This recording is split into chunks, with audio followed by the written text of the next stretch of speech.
Yeah, can you talk us through the inheritance process? Like, and is there a human in the loop? It still allows the company that kind of verifies anything with, assets being transferred to whoever's on record as the receiver.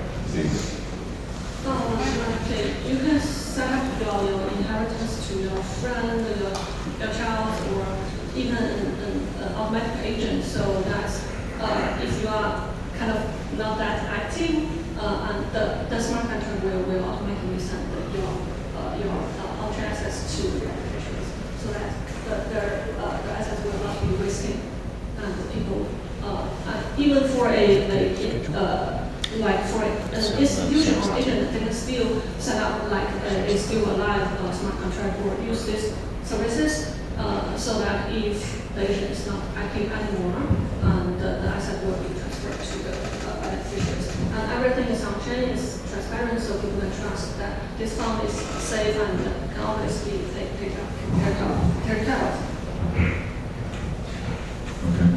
Any more questions? All right. Then congratulations. These were. So this was the last team to reach on stage. Now, just wanted to let you know that pizza has just arrived. So take a moment, eat something, and stay with us because.